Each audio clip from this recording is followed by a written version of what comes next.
ದೇವರು ನಮಗೆ ಭಾಳ ಸುಂದರವಾದಂಥ ದೇಹವನ್ನು ಕೊಟ್ಟಿದ್ದಾನೆ, ಬದುಕನ್ನು ಕೊಟ್ಟಿದ್ದಾನೆ. ದೇಹ ಕೆಲವರು ಅಷ್ಟಾವಕ್ರ ಇರ್ಬೋದು. ದೇಹ ನೋಡಿ ನೀವು ಸೌಂದರ್ಯವನ್ನು ಅಳಿಬೇಡ್ರಿ. ನಿಮ್ಮೆಲ್ಲರ ದೇಹ ಸೌಂದರ್ಯವಾಗಿದೆ. ಅದರ ಜೊತೆಯಲ್ಲಿ ಸುಂದರವಾದಂತಹ ಬದುಕನ್ನು ದೇವರು ನಿಮಗೆ ಕೊಟ್ಟಿದ್ದಾನೆ. ಸರಿ ಸುಮಾರು 100 ವರ್ಷಗಳ ಆಯುಷ್ಯ ನಿಮಗಿದೆ. ಆದರೆ ಧಾವಂತ ಜೀವನದಲ್ಲಿ ನಾವು ಭಗವಂತನನ್ನು ಕುರಿತು ಚಿಂತಿಸಿದ್ದು ಎಳ್ಳಷ್ಟು ಚಿಂತಿಸಿಲ್ಲ. ಧಾವಂತದ ಜೀವನ ಅದ. ಬೆನ್ನು ಹತ್ತಿ ಬಿಟ್ಟಿದ್ದೇವೆ ನಾವು ಸಂಸಾರಕ್ಕೆ. 70-80 ವರ್ಷ. ನನಗೆ 80 ವರ್ಷ ಆದರೂ ಕೂಡ ಈಗ ಮನೆ ನೆನಪಾಗ್ಲಕ್ಕೆ ಹತ್ತದ, ಬಳತಾಯ್ತು ಬಿಟ್ಟು ಬಂದು ಅಂಥೇಳಿ. ಈಗ ನಿಮಗೆ ಹೇಳೋದು ಏನು ಮಾತಾಡಿ ಬಿಟ್ಟಿಲ್ಲ ಇದು ಧಾವಂತದ ಬದುಕು. ಅದರಲ್ಲಿಯೂ ಕೂಡ ಸ್ವಲ್ಪ ಹೊತ್ತು ಚಿಂತನೆಗೆ ನಾವು ವೇಳೆಯನ್ನು ಮೀಸಲಿಡಬೇಕು.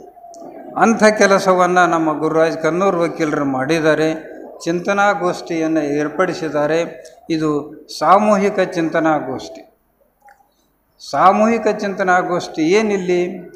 ದೇವನನ್ನು ಕುರಿತು ಚಿಂತನೆ, ಭಗವಂತನನ್ನು ಕುರಿತು ಚಿಂತನೆ, ಸತ್ಯವನ್ನು ಕುರಿತು ಚಿಂತನೆ. ಭಗವಂತ ಸತ್ಯ ಬೇರೆ ಅಲ್ಲ, ಎರಡೂ ಒಂದೇ.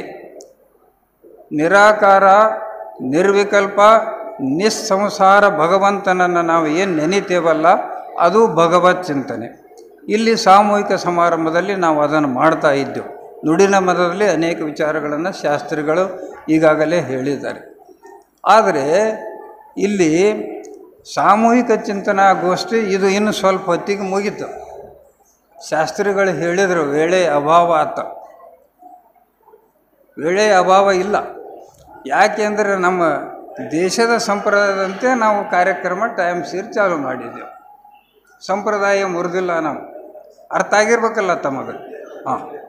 ನಾವು ಸಂಪ್ರದಾಯ ಮುರಿದಿಲ್ಲ. ಅದ್ರ ಪ್ರಕಾರನೇ ನಾವು ಕಾರ್ಯಕ್ರಮ ಚಾಲು ಮಾಡೆವು. ಯಾವಾಗ ಚಾಲು ಮಾಡೆವು ಅಲ್ಲಿಂದನೇ 3 ತಾಸು ನಡಿಬೇಕಲ್ಲ. ಅದಕ್ಕೆ ವೇಳೆ ಕೊರತೆ ಏನು ಅನಿಸಿಲ್ಲ ನನಗೆ. ಈ ಸಾಮೂಹಿಕ ಚಿಂತನಗೋಷ್ಠಿ ಇನ್ನು ಸ್ವಲ್ಪ ಹೊತ್ತಿಗೆ ಮುಗಿಲಿ.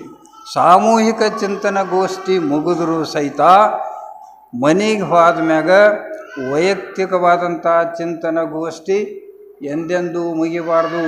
ಅದು ಅವ್ಯಾಹತವಾಗಿ ಸಾಗಲೇಬೇಕು. ಹ್ಯಾಗ ನಮ್ಮ ಬದುಕಿಗೆ ಉಸಿರೋ ಹಾಗ ದೈವಿ ಬದುಕಿಗೆ ಭಗವತ್ ಚಿಂತನೆ ಭಾಳ ಅವಶ್ಯ ಐತಿ. ನಿಮ್ಮ ಉಸಿರು ಚೆನ್ನಾಗಿತ್ತು ಅಂದರೆ, ಉಸಿರು ಚೆನ್ನಾಗಿ ಆಡ್ತಾ ಇದ್ದರೆ ಡಾಕ್ಟರ್ಗೆ ಹೇಳ್ತಾರೆ ಅವರು, ನಿಮ್ಮ ಆರೋಗ್ಯ ಚೆನ್ನಾಗಿರ್ತದೆ. ಇಲ್ಲ ಮೇಲೆ ನುಸಿರು ಮ್ಯಾಗ ಕೆಳಗೆ ನುಸಿರು ಕೆಳಗೆ ಆದರ್ಶವಾಯನಮ ಆಗ್ತದೆ. ಉಸಿರು ಚೆನ್ನಾಗಿತ್ತು ಅಂದರೆ ಆರೋಗ್ಯ ಚೆನ್ನಾಗಿರ್ತದೆ. ಅದರ ಜೊತೆಯಲ್ಲಿ ಈ ಭಗವತ್ ಚಿಂತನೆ ಕೂಡ ನಿಮಗಿತ್ತು ಅಂತಂದರೆ ನಿಮ್ಮ ಮಾನಸಿಕ ಆರೋಗ್ಯ ಚೆನ್ನಾಗಿರ್ತದೆ, ಮನಸ್ಸಿಗೆ ಶಾಂತಿ ಇರ್ತದೆ, ನೆಮ್ಮದಿ ಇರ್ತದೆ, ಸಮಾಧಾನ ಇರ್ತದೆ. ಭಾಳ ಜನ ಡಾಕ್ಟ್ರ್ ಬಳಿ ಹೋಗೋ ಕಾರಣ ಇಷ್ಟೇ, ಅವರು ಭಗವತ್ ಚಿಂತನೆಯನ್ನು ಬಿಟ್ಟಿದ್ದಾರೆ. ರೋಗ ಇರೋದಿಲ್ಲ ಅಂತ ನಾನು ಹೇಳೋದಿಲ್ಲ, ಸ್ವಲ್ಪ ಮಟ್ಟಿಗೆ ರೋಗ ಇರ್ತೈತಿ. ಅದ್ರ ಜೊತೆಯಲ್ಲಿ ಅವರು ಬಿಟ್ಟದ್ದು ಏನು ಅಂತಂದರೆ ಭಗವತ್ ಚಿಂತನೆ ಇದ್ದಾಗ ಅದು ಏನಾಗ್ತದೆ, ಅದು ನಿಮ್ಮ ಮಾನಸಿಕ ಆರೋಗ್ಯ ಕೂಡ ನೆಮ್ಮದಿಯನ್ನು ತಂದು ಕೊಡ್ತೈತಿ. ನಾವು ಈ ಶಬ್ದಾದಿಗಳಿಂದ, ಶಬ್ದ ಅಂದರೆ ಶಬ್ದ, ರೂಪ, ರಸ, ಗಂಧ ಇವೆಲ್ಲ ಹೇಳ್ತೇವಲ್ಲ, ಇವನ್ನೆಲ್ಲ ನಾವು ಏನು ಮಾಡ್ತೇವೆ ಅಂತಂದರೆ ಇಂದ್ರಿಯಗಳಿಂದ ಅನುಭವಿಸ್ತೇವೆ. ಜ್ಞಾನೇಂದ್ರಿಯಗಳಿಂದ ಇವನ್ನು ಅನುಭವಿಸ್ತೇವೆ. ಇವು ಅನುಭವಿಸಿದಾಗ ಏನಾಗ್ತಾವೆ ಅಂತಂದರೆ ವಿಷಯ ಕಾಮನೆಗಳನ್ನು ನಮ್ಮನ್ನು ಏನು ಮಾಡ್ತಾವೆ, ಬಂಧಿಸ್ತಾವೆ. ಇವು ಬಂಧಿಸಬಾರ್ದಲ್ಲ ನಮಗೆ. ಅದಕ್ಕಾಗಿ ನಾವು ಏನು ಮಾಡ್ತೇವೆ ಅಂತಂದರೆ ದೇವಚಿಂತನೆಯನ್ನು ಮಾಡಬೇಕು. ಯಾವುದು ದೇವರು? ಯಾವುದು ಹುಟ್ಟಿಲ್ಲ ಸತ್ತಿಲ್ಲ, ಯಾವುದಕ್ಕೆ ಆದಿಲ್ಲ ಅಂತಿಲ್ಲ, ಯಾವುದು ಸದಾಕಾಲ ಇರ್ತೈತಿ, ಸರ್ವ ಕಡೆಗೂ ಇರ್ತೈತಲ್ಲ, ಅದು ದೇವರು. ಅಂಥ ದೇವಚಿಂತನೆಯಲ್ಲಿ ಕೂಡ ನಾವು ತೊಡಗಬೇಕು. ಭಾಳ ಜನ ಕನ್ಫ್ಯೂಸ್ ಮಾಡ್ಕೊಂಬಿಟ್ಟಿದ್ದಾರೆ. ಅಧ್ಯಾತ್ಮ ಅಂದರೆ ಏನು ನಮಗೆ ತಿಳಿಯೋದಿಲ್ಲರಿ.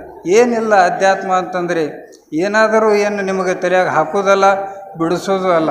ನಿಮ್ಮ ತಲೆಗೆ ಇಲ್ಲಿಗೆ ಬರೋಕೆ ಮೊದಲು ಹೇಗೆ ಖಾಲಿ ಇತ್ತು, ಆ ಖಾಲಿ ಬಿಡೋದಕ್ಕೆ ನಾವು ಏನು ಅಂತೀವಿ ಅಂತಂದರೆ ಅಧ್ಯಾತ್ಮ ಅಂತಾರೆ. ಶಾಪಿನ್ಹಾವರ್ ಅಂತ ಮಹಾನುಭಾವ ಹೇಳಿದ. ಶಾಪಿನ್ಹಾವರ್ ಏನು ಹೇಳ್ದ ಅಂತಂದರೆ, ನಾನು ಯಾರು ಅನ್ನೋದು ತಿಳ್ಕೊಳ್ಳೋಕೆ I lost myself in search of myself. ಒಂದೇ ಶಬ್ದ ಸಾಕು, ಒಂದು ಹೆಚ್ಚಿಗೆ ಬೇಡ ನಿಮಗೆ ತತ್ವಜ್ಞಾನಿ ಬಗ್ಗೆ. I lost myself in search of myself ಅಂತಕ್ಕಂಥ ಮಾತನ್ನು ಕೂಡ ಅವರು ಹೇಳಿದ್ದಾರೆ. ಈ ಚಿಂತನಗೋಷ್ಠಿ ಬಗ್ಗೆ ಈ ಮಾತನ್ನು ನಾನು ಇಲ್ಲಿಗೆ ಮುಗಿಸ್ತಾ ಇದ್ದೇನೆ. ಈ 3 ವಿಷಯಗಳಲ್ಲಿ ನನಗೆ ಒಂದು ಯಾವುದಾದ್ರೂ ಕೊಡಬೇಕಾಗಿತ್ತು. ಪ್ರಶಸ್ತಿ ವಿಜೇತರ ಬಗ್ಗೆ ಕೊಡಬೇಕಾಗಿತ್ತು, ಅಥವಾ ಚಿಂತನಗೋಷ್ಠಿ ಬಗ್ಗೆ ಕೊಡಬೇಕಾಗಿತ್ತು, ಅಥವಾ ಆರೂಢರ ಬಗ್ಗೆ ಆದರೂ ಕೊಡಬೇಕಾಗಿತ್ತು. ಏನು ಮಾತಾಡಲಿ ನಾ ಅಂದ್ರೆ ಏನರೇ ಮಾತಾಡ್ರಿ ಅಂದ್ರೆ ಅವರು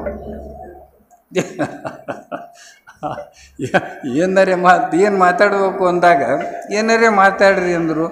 ಅದಕ್ಕೆ ಅನಿವಾರ್ಯವಾಗಿ 3 ವಿಷಯದ ಬಗ್ಗೆ ಸ್ವಲ್ಪ ಹೇಳಲೇಬೇಕಾಗ್ಯದ. ಇನ್ನು ಆರೂಢರ ಬಗ್ಗೆನೂ ಅಲ್ಲೂ ಚಿಂತನಗೋಷ್ಠಿ ಬಗ್ಗೆ ಬಿಡ್ತೀನಿ. ಯಾಕಂದರೆ ಅದ್ರ ಹೇಳಿದ್ರೆ ಮುಗಿಯೋ ಮಾತಲ್ಲ, ಹೇಳಿದ್ರೆ ಅದು ತಿಳಿಯೋದಲ್ಲ ಅಂತ ಒಂದು ಹಾಡು ಬರ್ತೈತೆ. ನಮ್ಮ ಮನಸ್ಸಲ್ಲಿ ಸರ್ ಹಾಡ್ತಾರೆ, ಏನು ಮಾಡ್ತಾರೋ ಗೊತ್ತಿಲ್ಲ. ಅದನ್ನು ಅಲ್ಲಿಗೆ ಮೊಟಕುಗೊಳಿಸ್ತೀನಿ. ಚಿಂತನಗೋಷ್ಠಿ ಬಗ್ಗೆ ವಿಷಯ ಮುಗಿಸೋದಿಲ್ಲ, ನಾನು ಅದನ್ನು ಮೊಟಕುಗೊಳಿಸ್ತೀನಿ. ಮುಂದೆ ಆರೂಢರ ಬಗ್ಗೆನೂ ಕೂಡ 1-2 ಮಾತು ಇಲ್ಲಿ ಅನಿವಾರ್ಯ ಹೇಳಲೇಬೇಕಾಗ್ಯದ. ನಾನು ಆರೂಢರು ಕೂಡ ನಿಮ್ಮಂತೆಯೇ ಈ ಬಸಮ್ಮ ಮತ್ತು ಅಡಿವಪ್ಪ ದಂಪತಿಗಳ ಜನನದಲ್ಲಿ 1909ರಲ್ಲಿ ಆಗಿನ ಅಡವಿ ನಂದ್ಯಾಳ, ಇವತ್ತಿನ ಅಡವಿ ನಂದ್ಯಾಳ ಅಲ್ಲ, ಇವತ್ತಿವರಾದ್ರೆ ಆರೂಢ ನಂದ್ಯಾಳ ಇವರು ಮಾಡ್ಯಾರ. ಆಗಿನ ಅಡವಿ ನಂದ್ಯಾಳದಲ್ಲಿ ಅವರು ಹುಟ್ಟಿದರು. ಒಂದು ಮಾತು ನೆನಪಿಟ್ಟುಕೋರಿ, ಅವರು ಬಾಲ್ಯದಲ್ಲಿಯೇ ತಮ್ಮ ತಾಯಿ, ತಂದೆ, ಗುರು, ಹಿರಿಯರಿಗೆ ತಾವು ಮುಂದೆ ಆರೂಢರಾಗಂಥ ಸ್ಥಿತಿ ಬರ್ತದೆ, ತಾವು ಆರೂಢರಾಗೇ ಆಗ್ತೇವಂತಕ್ಕಂಥ ಬಾಲಲೀಲೆಗಳನ್ನು ಕೂಡ ಅವರು ಮಾಡಿ ತೋರಿಸಿದರು ಅಂತ ಬರ್ತೈತಿ. ಲೌಕಿಕ ವಿದ್ಯಾಭ್ಯಾಸಕ್ಕಾಗಿ ಪ್ರಾಥಮಿಕ ಶಾಲೆಗೆ ಸೇರಿದರು. ಸ್ವಲ್ಪ ಮಟ್ಟಿಗೆ ವಿದ್ಯಾಭ್ಯಾಸ ಮಾಡಿದರು. 4 ಈಯತೆಗಳನ್ನು ಮಾತ್ರ ಅವರು ಕಲಿತರು. ಲೌಕಿಕ ವಿದ್ಯಾಭ್ಯಾಸ ಅವರಿಗೆ ಸರಿ ಹೋಗಲಿಲ್ಲ. ಅಲೌಕಿಕ ವಿದ್ಯಾಭ್ಯಾಸದ ಕಡೆ ಗಮನ ಕೊಟ್ಟರು. ಅನೇಕ ಶಾಸ್ತ್ರಗಳನ್ನು, ಗ್ರಂಥಗಳನ್ನು ಕೂಡ ಅವರು ಅಭ್ಯಾಸ ಮಾಡಿದರು. ಮುಂದೆ ಶಂಕರಮ್ಮ ಅನ್ನೋರ ಜೊತೆ ಅವರ ಮದುವೆನೂ ಕೂಡ ಆಯಿತು.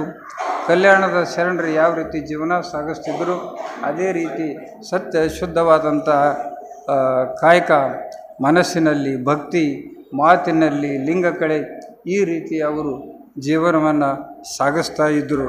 ಸ್ವಲ್ಪ ಮುಂದಕ್ಕೆ ಬರ್ತೀನಿ, ಹಾಗೆ ಭಾಳ ಅದ ಹೇಳೋದು. ಮುಂದೆ ರುದ್ರಮುನಿ ಸ್ವಾಮಿಗಳಿಂದ ಅವರು ಲಿಂಗದ ಬಗ್ಗೆ ಬಹಳ ತಿಳ್ಕೊಂಡ್ರೆ. ಅವರು ಈ ಲಿಂಗದ ಬಗ್ಗೆ ಹೇಳಬೇಕಂತಂದರೆ ಭಾಳ ಸಂಕ್ಷಿಪ್ತವಾಗಿ ಹೇಳಿದರೆ 10 ಪುಟ ಅದದು. ಭಾಳ ಸಂಕ್ಷಿಪ್ತವಾಗಿ ಹೇಳಿದರೆ 10 ಪುಟ ಅದ. ಅದನ್ನೇನೂ ಹೇಳೋದಿಲ್ಲ, ಒಂದೇ ಶಬ್ದ ಮುಗಿಸ್ತೀನಿ. ಲಿಂಗದ ಬಗ್ಗೆ ಅವರು ತಿಳ್ಕೊಂಡ್ರು. ರುದ್ರಮುನಿ ಸ್ವಾಮಿಗಳಿಂದ ಭಾಳಷ್ಟು ಲಿಂಗದ ಬಗ್ಗೆ ತಿಳ್ಕೊಂಡ್ರು. ಲಿಂಗವೇ ತಾನಾಗಿ ಲಿಂಗದಲ್ಲಿ ಸಾಮರಸ್ಯ ಹೊಂದಿ ಲಿಂಗಾನಂದ ಹೊಂದಿದರು. ಸಾಕಿಷ್ಟೆ. ಲಿಂಗದ ಬಗ್ಗೆ ತಿಳ್ಕೊಂಡು ಲಿಂಗವೇ ತಾನಾಗಿ ಲಿಂಗಾಂಗ ಸಾಮರಸ್ಯ ಹೊಂದಿ ಲಿಂಗಾನಂದ ಹೊಂದಿದರು ಅಂತ ಬರ್ತದೆ.